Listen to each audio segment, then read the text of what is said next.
আসসালামু আলাইকুম রহমতুল্লাহি বরাকাতুহু। আলহামদুলিল্লাহ ওয়াসসালাতু ওয়াসসালামু আলা রাসূলিল্লাহ, আম্মা বাদ।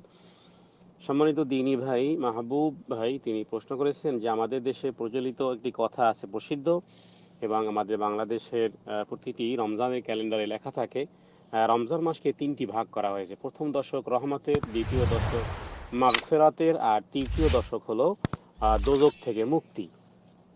তো এই যে রমজানের তিনটি দশক ভাগ করা, তো এ বিষয়টি কি আসলে বিশুদ্ধ কিনা, এ বিষয়টি জানতে চেয়েছেন। আল জাওয়াবু বিল্লাহি তৌফিক, আল্লাহুল মুস্তাআন।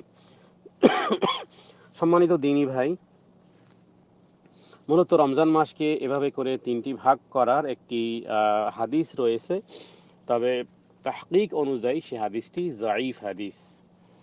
যে হাদিসটি জয়ীফ হাদিস, দুর্বল হাদিস, এবং যার দ্বারা জয়ীফ হাদিস দ্বারা, দুর্বল হাদিস দ্বারা শরীয়তের কোনো বিধান প্রতিষ্ঠিত হয় না,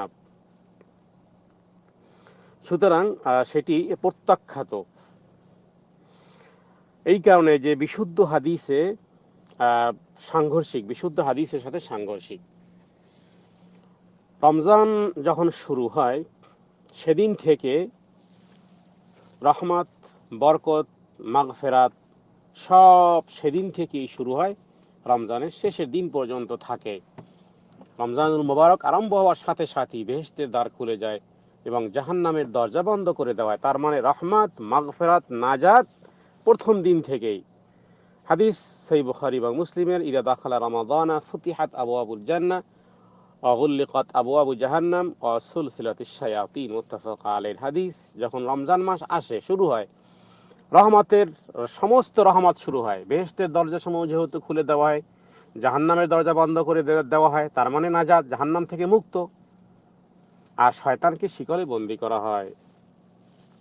তাহলে রহমত এবং মাগফিরাত এবং নাজাত রমজান মাসের প্রতিটি দিন, প্রতিটি ক্ষণ, প্রতিটি মুহূর্ত এভাবে করে আলাদা আলাদা করে ভাগ করা উচিত হবে না।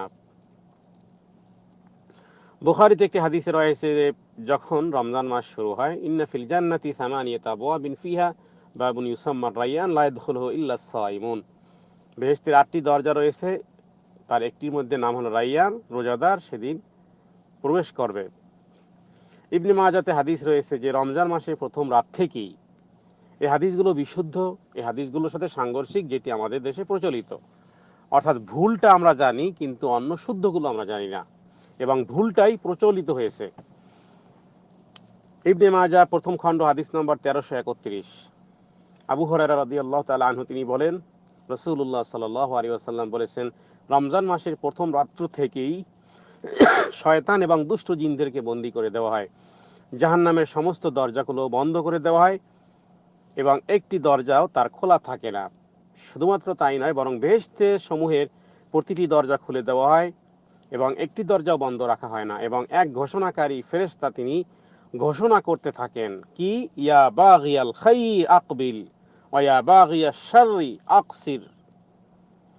এবং এক ঘোষণাকারী রমজানের প্রথম দিন থেকেই ঘোষণা করে যে, হে পুণ্য নেক তলবকারীরা, ইয়া বাগিয়াল খাইর আকবিল, হে কল্যাণকামীরা, আকবিল অগ্রসর হও, ইয়া বাগিয়াশ শার, হে পাপ পঙ্কিলতায় নিমজ্জনকারী ব্যক্তিগণ, আকসির পিছে হটো, ক্ষান্ত হও। এবং নবীজি বলেছেন, আর রমজানের প্রত্যেক রাত্রে ওয়ালিল্লাহি উতাকাউ মিনান নার ওয়া যালিকা ফি কুল্লি লাইলাতিন, প্রত্যেক রাত্রে আল্লাহ তাআলা লোকদিওকে জাহান্নাম থেকে মুক্তি দান করেন। হাদিস ইবনে মাজার। অথচ আমাদের দেশের ওই হাদিস দিয়ে শুধুমাত্র শেষের 10 দিনকে লাগানো হয়েছে জাহান্নাম থেকে মুক্তি। অথচ এখানে আল্লাহ তাআলা, এখানে রাসূলুল্লাহ সাল্লাল্লাহু আলাইহি সাল্লাম বললেন যে ওয়ালিল্লাহি উতাকাউ মিনান নার ওয়া যালিকা ফি কুল্লি লাইলাতিন। ইবনে মাজার বিশুদ্ধ হাদিস 1331। প্রত্যেক রমজানের প্রত্যেকটি রাত্রে আল্লাহ তাআলা লোকদিওকে জাহান্নাম থেকে মুক্তি দান করেন। অথচ এটাকে আমরা 10 দিনের জন্য নির্ধারিত করে নিলাম। অনুরূপভাবে প্রত্যেক দিন ইফতারের সময় আল্লাহ তাআলা জাহান্নাম থেকে মুক্তি দান করেন। হযরত জাবের রাদিয়াল্লাহু তাআলা আনহু তিনি বলেন, রাসূলুল্লাহ সাল্লাল্লাহু আলাইহি সাল্লাম বলেছেন, আল্লাহ তাআলা প্রত্যেক দিন ইফতারের সময় লোকজনকে জাহান্নাম থেকে মুক্তি দান করেন। ইবনে মাজার হাদিস নম্বর 1332 প্রথম খণ্ড। তাহলে এই আম হাদিসগুলো ওই হাদিসের সংঘর্ষ, যেখানে রমজান মাসকে 3টি ভাগ করা হয়েছে। সুতরাং